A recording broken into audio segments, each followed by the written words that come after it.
Before we start, I want to ask you something, and I want your honest answer in the comments below. Has someone ever shouted at you or got angry at you, and you said something back that made everything 10 times worse? Write yes in the comments if this has happened to you, because today we are going to make sure it never happens again. Picture this. Someone is angry at you. Their voice is raised, their words are sharp, and everything inside you wants to respond immediately, to defend yourself, to explain, to fight back. But you don't. You stay completely quiet, calm, still, like water that nothing can disturb. And something strange happens. The angrier they get, the more powerful you become. Not because you said anything, but because you said nothing.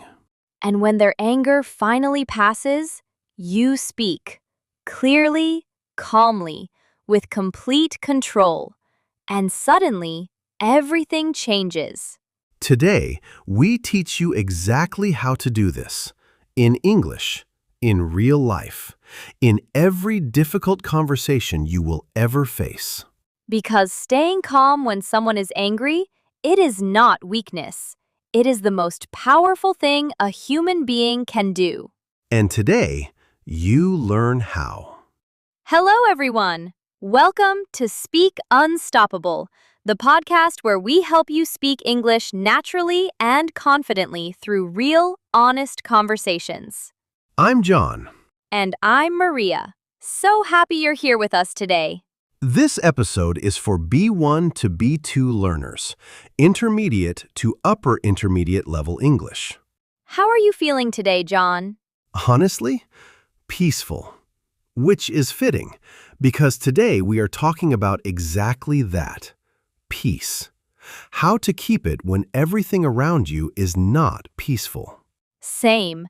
And I will say, this topic changed how I handle difficult conversations completely. And I think it will do the same for our listeners. Before we start, thank you. Really, thank you for being here today, for choosing to grow, not just in English, but in how you handle life. Because today's episode, it is about both. Let's go. Okay, let me ask you something. Think about the last time someone got angry at you. Really angry. A colleague, a family member, a friend, a stranger even. And what did you do? In that moment, when the anger was directed at you, what happened inside you? For most people, the answer is one of three things. They fought back. They said something sharp in return, and the argument escalated. Escalated means it got bigger, more intense, more damaging. Or they went completely silent, shut down, couldn't find any words, and the silence felt like surrender. Surrender means giving up, accepting defeat. Or they apologized immediately, even if they weren't sure they were wrong, just to make the anger stop. And all three of these responses, they feel natural in the moment. They are the automatic human reactions to anger. But none of them work well. Fighting back makes things worse. Shutting down leaves things unresolved. Apologizing without meaning it, it feels hollow, and the other person knows. Hollow means empty, without real substance or feeling. So what actually works? Something completely different. Something that goes against every automatic instinct you have. You listen, completely, without interrupting, without defending, without reacting. You let the storm pass. And then, when it's quiet, you speak. And when you speak from that place of calm, everything is different. The conversation changes, the relationship changes, and most importantly, you change. Today, we teach you exactly how to do this, step by step, with real English phrases for real situations. Maybe this is you. Anger comes and you lose your calm. You say things you regret, or you stay silent and feel powerless. Today, you find the third option, the powerful one. Okay, let's start with something that goes against everything our instincts tell us. When someone is angry, your instinct says, respond, defend yourself, explain, react. And that instinct, it feels right. It feels like the strong thing to do. But here's the truth. When you respond to anger with more words, more emotion, more reaction, you add fuel to a fire. Add fuel to a fire. This is a beautiful idiom. It means you make something more intense, more out of control. You give the fire what it needs to grow bigger. And the opposite, staying silent, it removes the fuel. When there is no reaction to feed on, anger cannot sustain itself.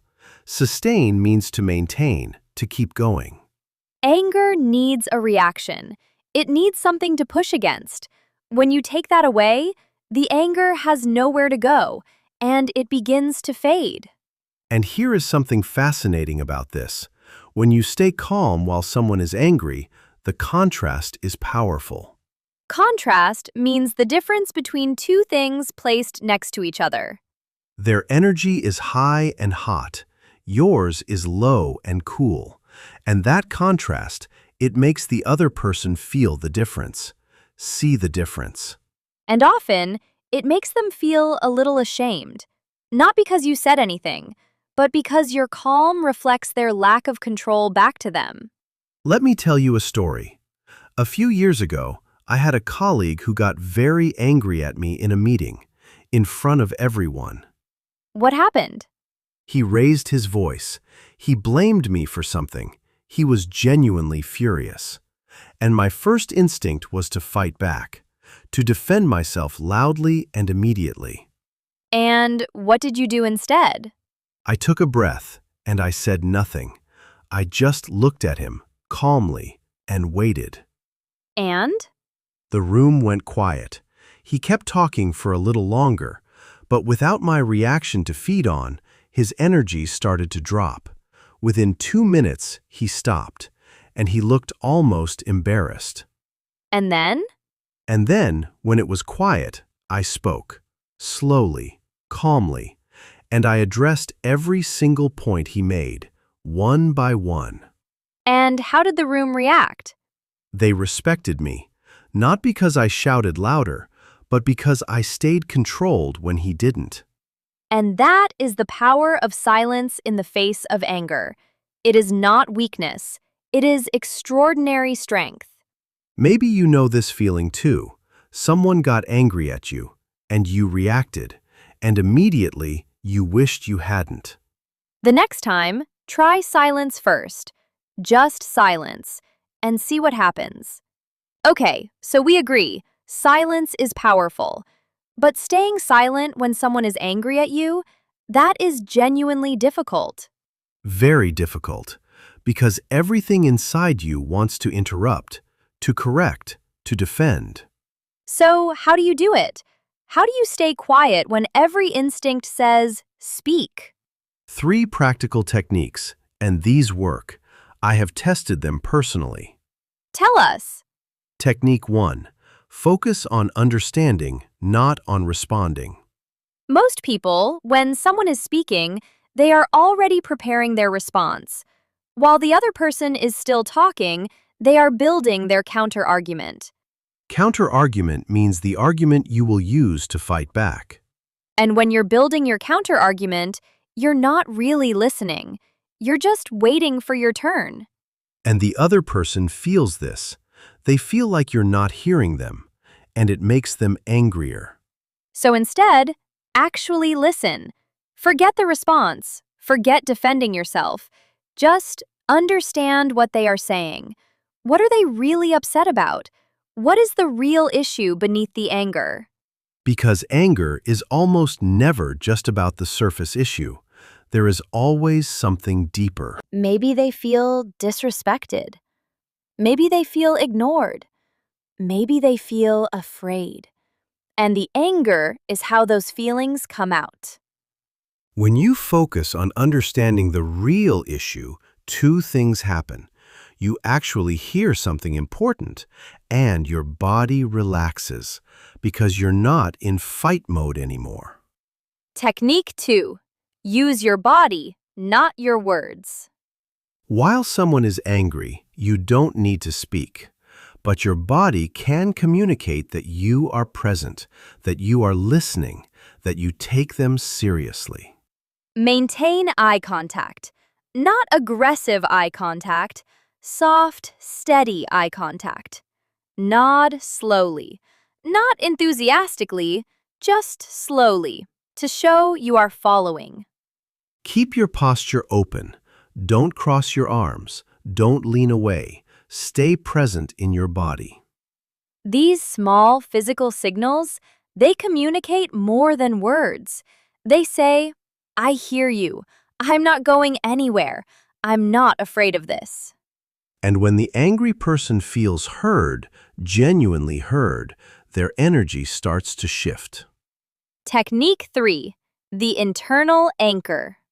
Anchor means something that keeps you stable when everything around you is moving. When someone is shouting, your nervous system reacts.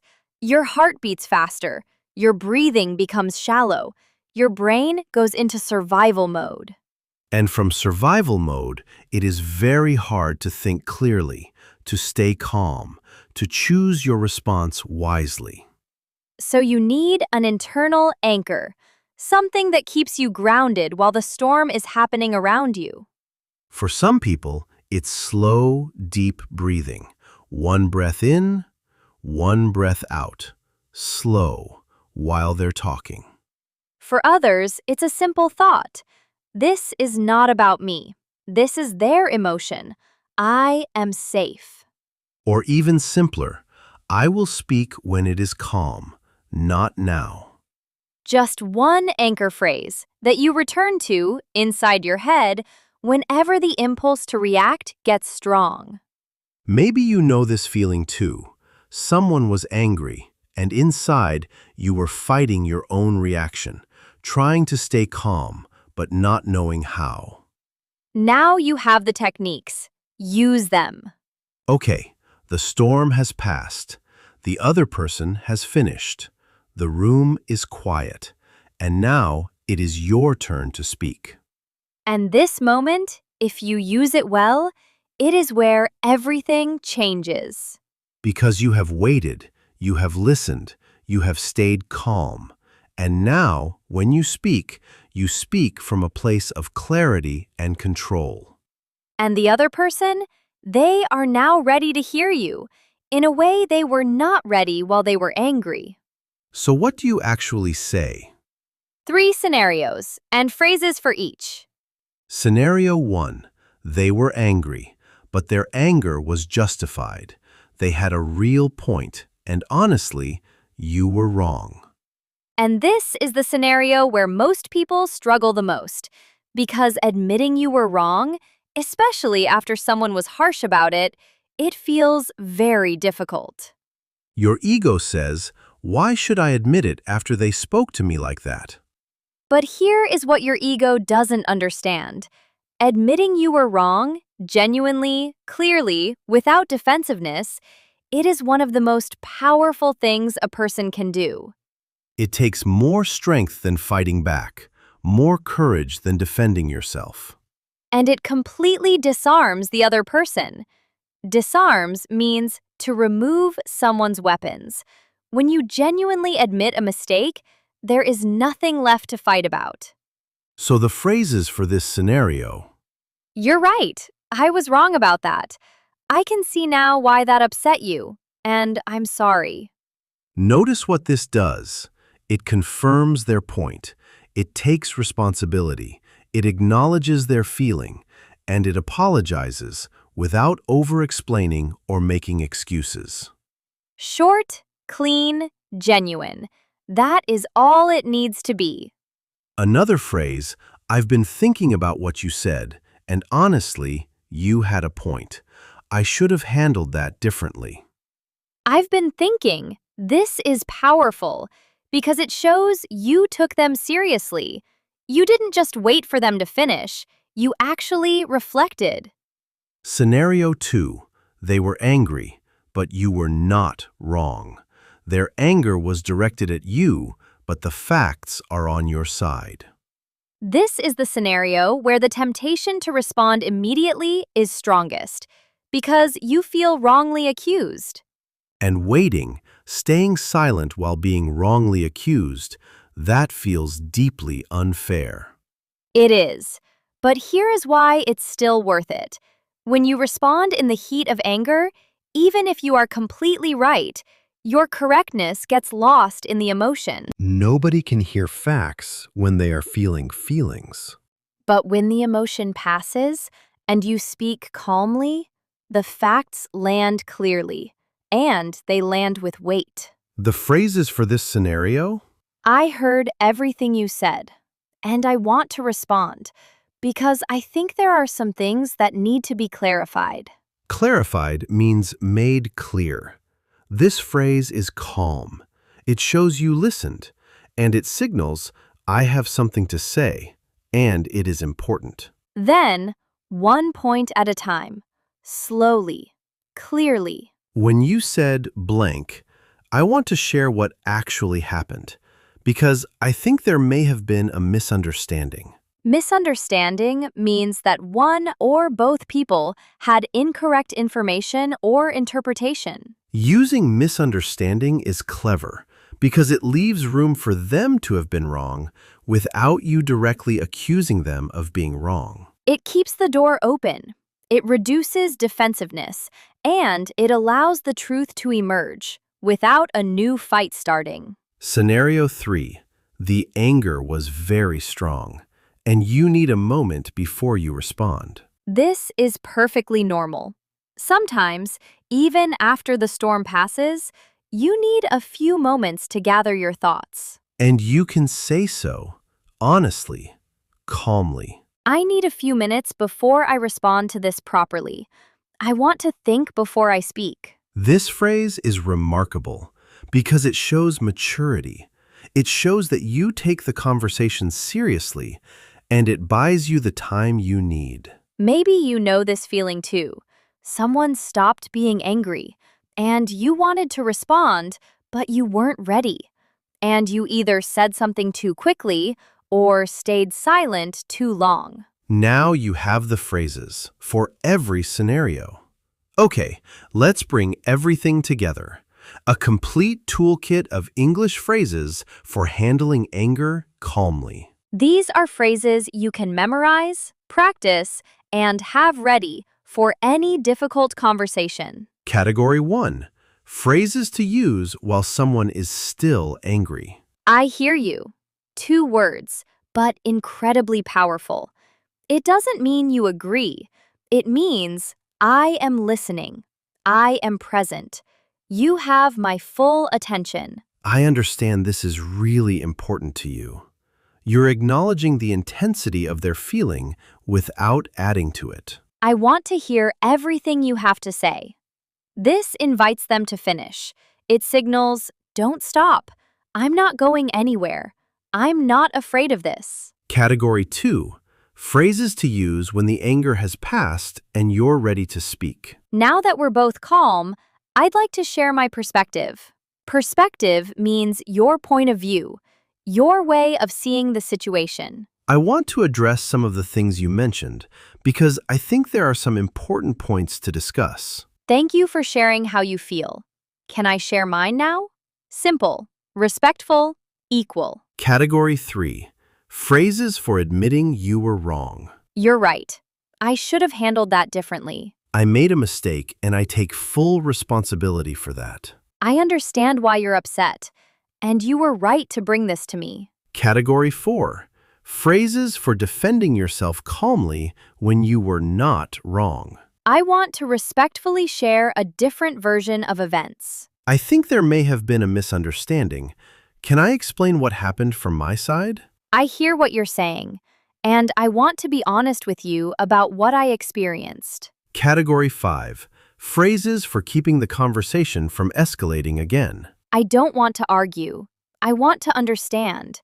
And I want you to understand me. Can we talk about this in a way where we're both trying to find the truth, not trying to win? I care about resolving this, not about being right. These phrases, they sound simple, but in the moment, when emotions are high, simple is exactly what you need. Practice them before you need them, so when the moment arrives, they are already inside you. Maybe you know this feeling too.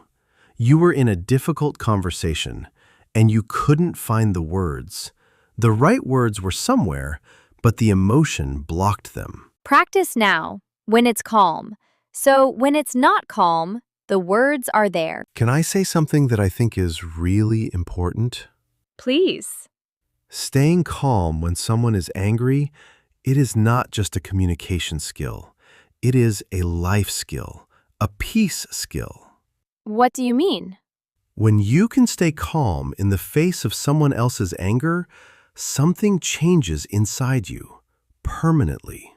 What changes? You realize other people's emotions do not have to become your emotions. Their storm does not have to become your storm. Yes, and this realization, it is profoundly freeing. Profoundly means deeply and significantly. Because so much of our suffering comes from absorbing the emotions of the people around us. Someone is angry, and we become anxious. Someone is upset, and we become upset. Someone is in chaos, and we enter chaos with them. And when you learn to stay in your own calm, your own center, you stop doing that. You can be fully present with someone in their pain or their anger, without drowning in it with them. And that quality, that ability to stay grounded while others are not, it makes you someone people trust, someone people come to, someone people feel safe around. Because you are the calm in their storm, and everyone needs someone like that. And for English learners, this connects directly to confidence in language. When you are calm, your English is better. Your brain accesses words more easily. Your sentences come more naturally. Anxiety blocks language.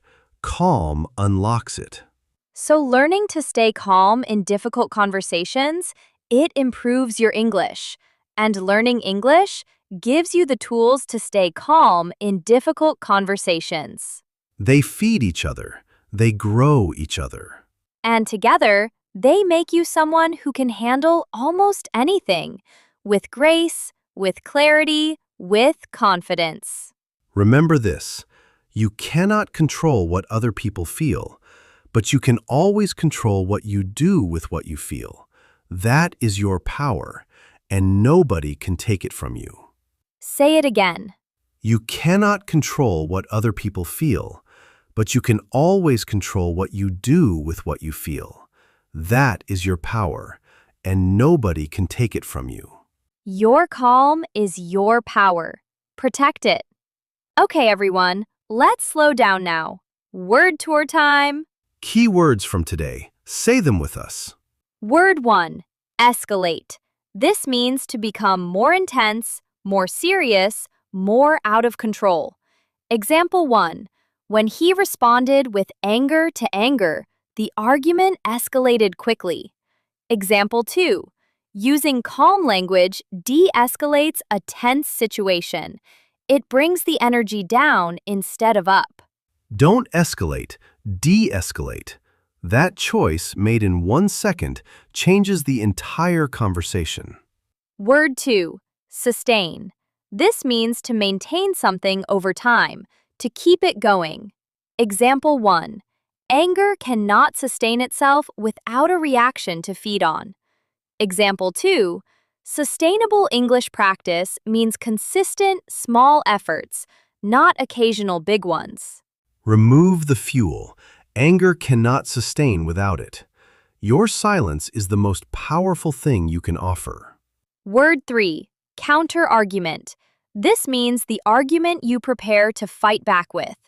Example 1.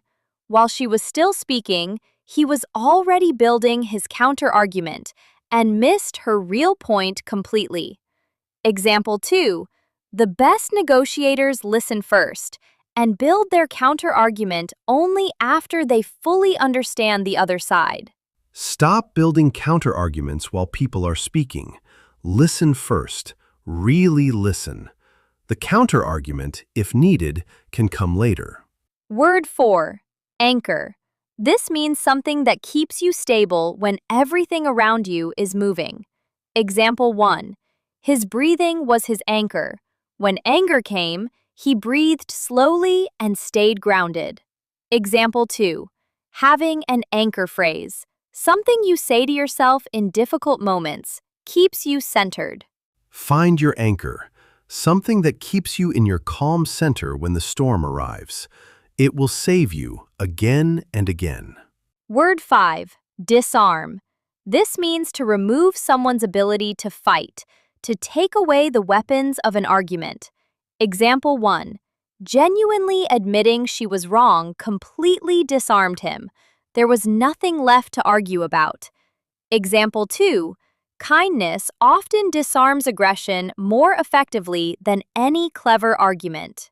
Disarm with honesty. Disarm with calm. Disarm with genuine acknowledgement. These are more powerful than any words of defense. Word 6. Clarify. This means to make something clear, to remove confusion or misunderstanding. Example 1. Instead of arguing, she asked to clarify what had actually happened, and the truth emerged calmly. Example 2. When someone misunderstands you, don't defend, clarify. The energy is completely different. Clarify instead of defend. Defense creates resistance. Clarification invites understanding. Word 7. Perspective. This means your point of view, the way you see a situation from where you stand. Example 1. After hearing his perspective, she realized she had only seen part of the picture. Example 2. Every argument has at least two perspectives, and understanding both is the beginning of resolution. Seek perspective before seeking to be right. When you understand how someone else sees something, everything becomes easier. Word 8. Grounded. This means feeling stable, calm, and connected to yourself, not thrown off by what is happening around you. Example 1. She stayed completely grounded during the difficult conversation, and everyone in the room noticed. Example 2. Grounded English speakers, calm and controlled, are always more persuasive than emotional ones. Stay grounded.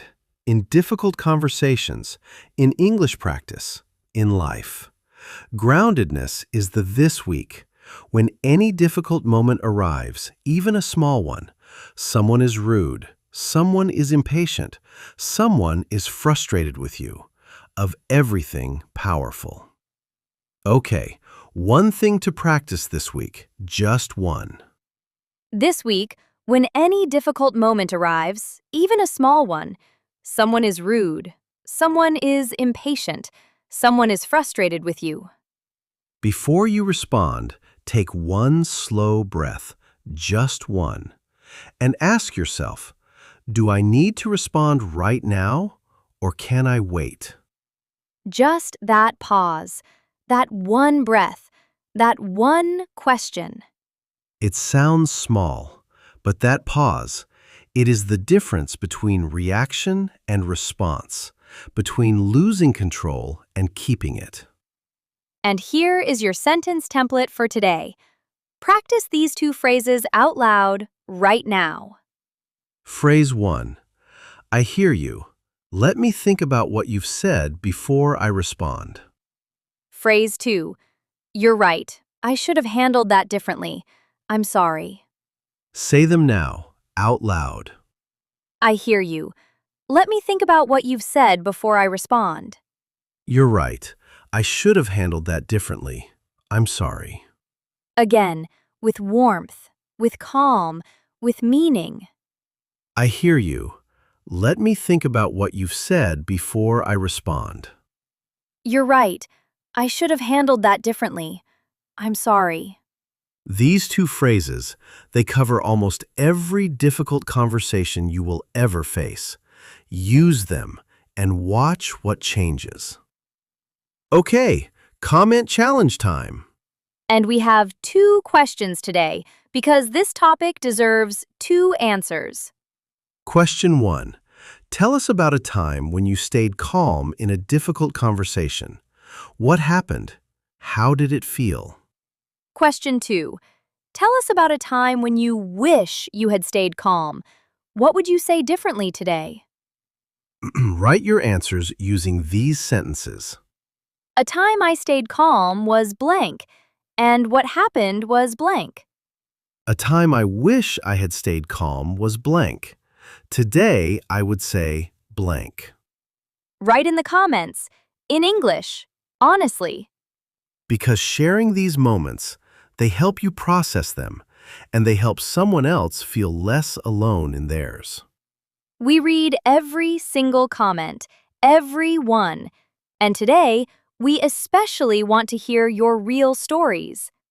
If this episode gave you something, a phrase, a mindset, a new way of thinking, please give it a like.